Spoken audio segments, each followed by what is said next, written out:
একটা খুব চমৎকার বিষয় আজকে আপনাদের সাথে শেয়ার করি। আমি জানি না আপনারা কতটুকু বুঝতে পারবেন বা আমি কতটুকু বোঝাতে সমর্থ হব, তারপর একটু চেষ্টা করে দেখা যাক।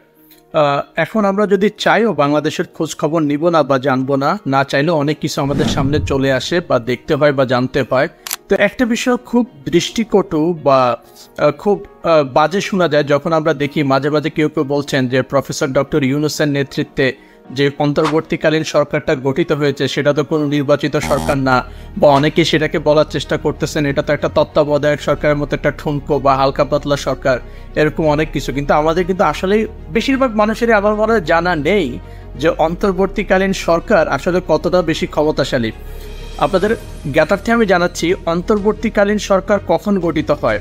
যখন একটা দেশের সংবিধান কনস্টিটিউশন এটা মোটামুটিভাবে ফেল করে এবং দেশের আপামর জনগোষ্ঠী বা বৃহত্তর জনগোষ্ঠী যখন এক্সিস্টিং শাসন ক্ষমতার বিরুদ্ধে চলে যায়, তখন তারা সেই সরকারটাকে হটিয়ে একটা অভ্যুত্থান করে, গণ অভ্যুত্থান করে বা গণ আন্দোলন করে, এবং সেই আন্দোলনের মাধ্যমে তারা সরকারকে হটিয়ে তাদের আশা আকাঙ্ক্ষার প্রতিফলন হিসাবে নতুন কাউকে সরকারের জায়গায় বসায়।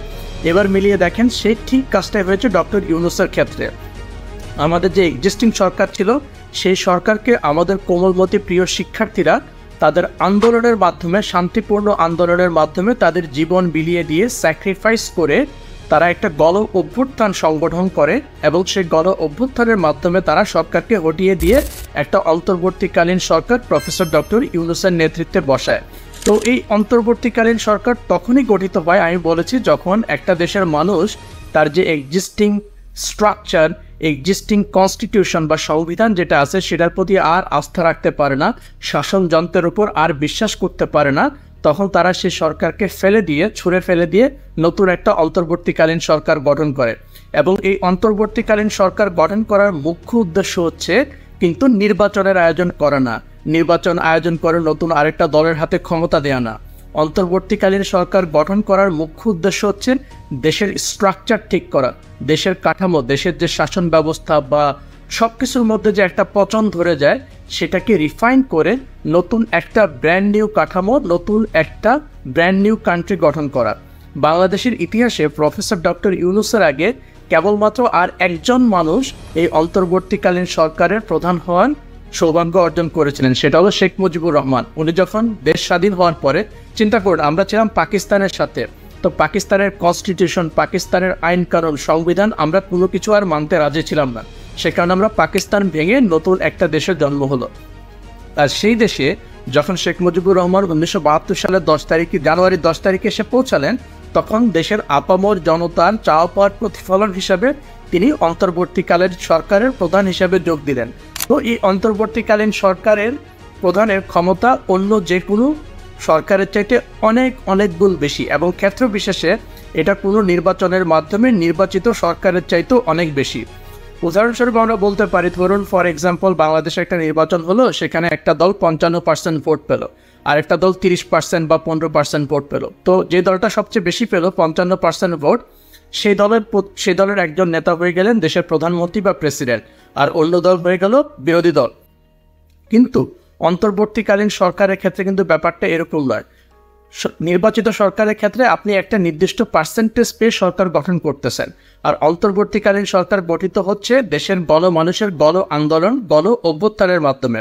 সেখানে majority of the people are supporting you. দেশের সিংহভাগ জনগোষ্ঠীর চাওয়া পাওয়ার প্রতিফলন হচ্ছেন আপনি, দেশের সিংহভাগ জনগোষ্ঠীর সমর্থনে আপনি অন্তর্বর্তীকালীন সরকারের প্রধান হচ্ছেন। কাজে অন্তর্বর্তীকালীন সরকারের ক্ষমতা অনেক অনেক ব্যাপক। উদাহরণ হিসেবে বলা যায়, অন্তর্বর্তীকালীন সরকার মানে এই মুহূর্তে প্রফেসর ডক্টর ইউনূস যদি চান, তিনি বাংলাদেশের সংবিধানে যে কোনো কিছু সংযোজন করতে পারেন, এবং যে কোনো কিছু সংযোজন করার পাশাপাশি যে কোনো কিছু তিনি চাইলে সংবিধান থেকে বাদও দিয়ে দিতে পারেন। এবং বাংলাদেশের প্রেক্ষাপটে এই মুহূর্তে প্রফেসর ইউনূস তার মুখ দিয়ে যেটা বলবেন সেটাই আইন। দেশে কোনো ফৌজদারি আইন নাই, দেশে কোনো দেওয়ানি আইন নাই। এই মুহূর্তে প্রফেসর ডক্টর ইউনূস যা বলবেন সেটাই ফৌজদারি আইন এবং সেটাই দেওয়ানি আইন। এবং তিনি চাইলে বাংলাদেশের সংবিধানে যে কোনো কিছু সংযোজন করতে পারেন এবং যে কোনো কিছু সংবিধান থেকে চাইলে বাদও দিয়ে দিতে পারেন। এই মুহূর্তের প্রেক্ষাপটে ডক্টর ইউনূস অন্তর্বর্তীকালীন সরকারের প্রধান হিসাবে তার মুখের কথাই আইন, তার মুখের কথাই সংবিধান। যেমনটা করে 1972 সালে শেখ মুজিবুর রহমান যখন বাংলাদেশে এসেছিলেন, তিনি তার মুখের কথায় কাউকে কোথাও পদায়ন করেছেন, কাউকে কোথাও নিয়োগ দিয়েছেন, মুখের কথায় কোনো একটা প্রতিষ্ঠানকে বন্ধ করে দিয়েছেন, বা মুখের কথায় কোনো একটা প্রতিষ্ঠান চালু করেছেন। তার মানে তার মুখের কথাই হলো আইন। অন্তর্বর্তীকালীন সরকার গঠিত হয় মানুষের গণ আন্দোলনের মাধ্যমে, মানুষের গণ অভ্যুত্থানের মাধ্যমে। কাজেই এই আন্দোলন বা অভ্যুত্থানের মাধ্যমে যে সরকারটা আসে, তাদের ক্ষমতা যে কোনো নির্বাচিত সরকারের চাইতেও অনেক বেশি, এবং যে কোনো তত্ত্বাবধায়ক সরকারের চাইতে তো অবশ্যই অনেক অনেক গুণ বেশি। কাজে এই মুহূর্তে প্রফেসর ইউনূস যা বলেন সেটাই আইন, উনি যা করেন সেটাই আইন, কারণ দেশে একটা গণ অভ্যুত্থানের মাধ্যমে সরকার গঠিত হয়েছে। আশা করি ব্যাপারটা বুঝতে পেরেছেন। কেউ যদি আইনের ছাত্র হয়ে থাকেন, সে আরও ব্যাপারটা আরও ভালো করে বুঝবেন আশা করি। ধন্যবাদ সবাইকে।